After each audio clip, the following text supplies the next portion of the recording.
Ya, kembali bersama kami. Selangkah lagi tongkat Komando Panglima TNI menjadi milik Jenderal Andika Perkasa. 2 tahap sudah dilalui, yakni persetujuan Komisi 1 DPR RI melalui Fit and Proper Test dan persetujuan DPR dalam rapat paripurna. Banyak pekerjaan rumah yang menanti setelah Jenderal Andika menerima tongkat komando dari Marsikal Hadi Cahyanto. Dengan mengusung slogan TNI adalah kita sebagai visi, Jenderal Andika juga mengusung 3 misi, yakni menegakkan kedaulatan negara, mempertahankan NKRI berdasarkan Pancasila dan Undang-Undang Dasar, serta melindungi segenap bangsa dan tumpah darah Indonesia.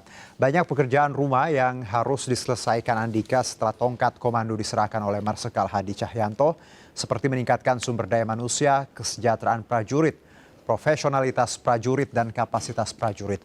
Konflik dengan kelompok KKB di Papua juga menjadi pekerjaan rumah bagi Andika, dan Wakil Presiden Maruf Amin berharap Jenderal Andika dapat melanjutkan langkah-langkah Panglima sebelumnya dalam membangun kondusivitas di Papua, dan harapan lain dari terpilihnya Jenderal Andika Perkasa sebagai Panglima TNI yakni mampu menjaga netralitas TNI jelang suksesi pemerintah pada 2024 mendatang. Meski masa tugas hanya 13 bulan, namun hal itu bukan halangan untuk menerapkan fondasi yang kuat bagi TNI untuk membuktikan profesionalismenya.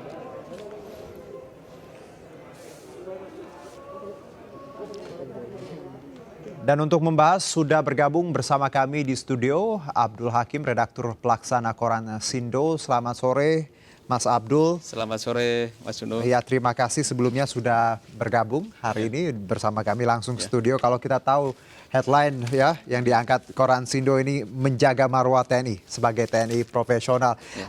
Kita lihat visi misinya. Kalau saya baca nih slogan TNI adalah kita, simple tapi deep. Bagaimana Anda melihatnya? Iya Mas Juno. Visi dan misi Jenderal Andika ini menarik ya, khususnya di visinya TNI adalah kita ini sangat dalam maknanya. Jadi Jenderal Andika sepertinya ingin membawa TNI ke depan, ini menjadi bagian besar dari bangsa Indonesia. Jadi TNI meskipun karakteristik militer, tapi hakikatnya adalah ini kekuatan bersama bangsa ini. Dan ini saya kira menarik karena di misinya juga dijabarkan secara lebih sederhana itu bagaimana Jenderal Andika ini ingin menegakkan kedaulatan, ya, kemudian ingin mempertahankan NKRI, kemudian juga ingin melindungi segenap bangsa. Jadi ini bagian terjemahan dari TNI adalah kita yang saya kira kuat sekali misinya. Kalau kita bicara PR ya, ini banyak sekali ada terkait netralitas, kesejahteraan, alutsista juga. Kalau Anda melihat apa PR terbesar seorang Andika Perkasa, dan kita tahu ini cuma 13 bulan loh Mas, jadi 1 tahun lah. Iya, saya kira sangat pendek ya, tapi kita nggak tahu nanti apakah ada perpanjangan dari wacana itu. Dan sebagainya. Tapi bahwa meski 13 bulan bukan berarti Jenderal Andika memiliki banyak keterbatasan, karena secara konstitusi dan maupun pedoman yang di bagian dari UU 34 TNI itu sudah ada semacam roadmap begitu, roadmap yang sebenarnya siapapun Panglima itu harus menyesuaikan roadmap itu. Nah, tapi Jenderal Andika ini memiliki banyak tantangan sebenarnya di TNI masa sekarang, baik internal maupun eksternal. Internal sendiri misalkan soal bagaimana penguatan SDM kita, SDM TNI maksudnya, agar lebih tangguh ya. Dengan keterbatasan anggaran dan sebagainya, kita tahu saat ini tantangan yang dihadapi TNI seperti itu. Kemudian profesionalitas TNI, kita juga beberapa kali kasus, meskipun sifatnya kasus, tapi masih ada 1-2 TNI yang balelo ya bahasa Jawanya ya, TNI yang disersi dan sebagainya, ya melanggar di tempat hiburan malam dan sebagainya kayak gitu. Memang itu harus dibenahi kayak gitu. Kemudian kesejahteraan, tapi soal kesejahteraan ini menarik ya. Jenderal Andika selama karirnya terusnya yang terakhir di Kasat ini, relasinya dengan prajurit anak buahnya itu luar biasa dekat. Jadi sangat humanis ini loh, baik Jenderal Andika dan istrinya. Dan peningkatan kapasitas prajurit ini juga menjadi tantangan khususnya di internal TNI ke depan. Baik, kalau bicara mengenai ancaman konflik KKB dan juga keamanan di Laut Cina Selatan, apakah ini juga menjadi poin yang harus Jenderal Andika lihat nantinya 13 bulan ke depan? Pasti, karena situasinya terus berkembang. Bahkan yang KKP ini hingga hari ini sebenarnya belum terkendali. Terus melakukan kekerasan di sana. Saya kira TNI dengan segala kekuatannya, baik SDM dan alat alutsistanya, saya kira mumpuni untuk menangani KKP ini. Kemudian LCS ya, Laut Cina Selatan ini juga tantangan, apalagi setelah Australia dan Amerika dan dengan kapal selamnya kemarin juga menjadi perlu diwaspadai. TNI kita harus saatnya untuk memperkuat alutsista dan melakukan diplomasi militer yang lebih canggih lah begitu. Kalau kita lihat Mas Abdul, track record seorang Jenderal Andika cukup fantastis ya untuk seorang Kasat. Ada penghapusan keperawanan, tes keperawanan ya, dan juga pengadaan bagaimana mobil dinas itu ya. Betul. Itu juga cukup menurut saya banyak hal gebrakan. Menurut Anda ketika menjadi seorang Panglima, apakah beliau juga akan melakukan hal-hal serupa? Karena kan kalau untuk tes hanya TNI AD gitu ya. Betul. Untuk Kowat. Kalau ini bagaimana prediksi Anda? Iya Mas Yuno. Jadi karena kalau kemarin Jenderal Andika adalah di matranya hanya AD, besok harus semua berdiri di tengah di tiga matra itu. Tiga matra AL, AU dan ya. Saya kira apapun yang akan menjadi tantangan besar Jenderal Andika justru menjadi semacam modal. Modalnya Jenderal Andika karena humanis tadi saya katakan. Ini Jenderal Andika meskipun orangnya kekar, kelihatan tapi sangat humanis. Lebih dari itu Mas Yuno. Jadi Jenderal Andika ini sangat memiliki basis akademis yang kuat. Bahkan kalau kita ini lihat background yang bagus kan, mentereng kalau orang bilang. Iya, jadi tentara yang lapangan, dia mantan di Kopassus, di Pas Pampres, Pangdam, lapangannya juga kuat.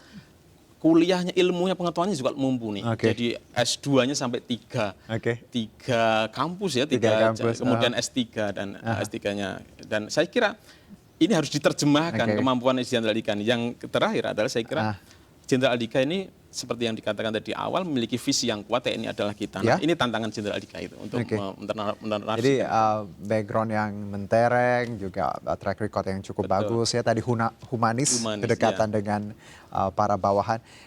Jadi nggak salah kalau ada narasi untuk next ya Mas ya. Betul. Tapi kita tidak bisa berasumsi seperti itu juga ya. Tapi kalau kita lihat memang track record seorang Jenderal Andika Perkasa ini luar biasa. Nah kalau bicara netralitas, ini juga penting Mas. Menjaga marwah, kita tahu 2024 ya kita akan mempunyai hajatan besar dan kemungkinan ya tadi TNI punya peran yang penting di sini. Bagaimana Anda melihat PR agar tentara kita profesional, walaupun nanti mungkin bukan Jenderal Andika kan TNI Panglimanya. Ya, saya kira tantangan termasuk Jenderal Andika adalah meletakkan bagaimana TNI ke depan harus semakin diperkuat profesionalismenya. Ya, artinya ketika profesionalisme terbangun, maka gangguan-gangguan dari pihak manapun untuk merecoki TNI itu bisa diminimalisir. Dan tantangan yang paling dekat adalah pemilu 2024. Tapi khusus Jenderal Andika ini saya juga optimis ya, saya memiliki keyakinan ya, karena tadi saya katakan dia memiliki basis akademis yang kuat, kemudian pengalaman karir yang luar biasa, lapangan, kemudian juga kekuatan Jenderal Andika saya kira ketika jadi Pangdam dan sebagainya dia memiliki pengalaman bagaimana berhubungan dengan dunia politik, pasti kan bersinggungan. Artinya ini menjadi modal bagi Jenderal Andika untuk membangun TNI yang lebih profesional ke depan. Kalau wacana perpanjangan Mas, jabatan 60 sampai usia 60, bagaimana Anda melihatnya? Sangat mungkin. Meskipun UU 34 2004 itu memang membatasi umur 58 ya. Nah, 58. Tapi sangat mungkin ini kan tergantung Presiden kemudian nanti disetujui oleh DPR sejauh mana. Gitu. Kalau melihat kebutuhan Indonesia atau kebutuhan TNI ke depan, mungkin saja ada perpanjangan, ada potensi perpanjangan itu. Jadi beliau juga belum tentu nanti 13 bulan ya, kalaupun ada proses ini. Tapi Mas, menarik bahwa yang saya baca juga dari Koran Sindo, ini kalau kita lihat dari 3 matra ya, Panglima Angkatan Darat 16, Udara 3, Laut 2. Kenapa darat ini selalu menjadi langganan gitu? Ini takutnya kan matra lain cemburu nih kalau di Anda melihat ya? Iya, tentu ini panjang diskusinya. Tapi bahwa kita melihat bahwa perjalanan bangsa ini tentu kita melihat perjuangan kalau sejarahnya dari TKR, BKR, ya TRI dan sebagainya. Basis perjuangan tentara kita ini adalah di darat ya, basis perjuangan. Meskipun kita adalah negara maritim. Memang baru 16 dan laut dua. Pak Widodo AS sama Pak Agus Suhartono ya. Tapi bahwa saya melihat Presiden memiliki pertimbangan-pertimbangan tersendiri. Bagaimana tantangan tadi pemilu ke depan ya. Tantangan meskipun misalkan ada tantangan di Laut Cina Selatan, mungkin bagi pertimbangan Presiden, Jenderal Andika bisa untuk menangani itu. Meskipun dia bukan basisnya dari Angkatan Laut. Jadi pertimbangan-pertimbangan yang dilakukan oleh Presiden saya kira adalah mungkin pertimbangan yang lebih dominan, yang lebih utama masih di wilayah darat dan dianggap Jenderal Andika bisa mewadahi semua matra itu. Dan satu mungkin pertanyaan terakhir, Mas Abdul, kita tahu proses penunjukan jenderal ini sebenarnya sudah bisa dicium publik ya, cukup nyata sepertinya dengan beberapa kejadian atau beberapa event yang kita lihat bagaimana kedekatan Bapak Andika dan Pak Jokowi, lalu fit and proper testnya mulus seperti itu.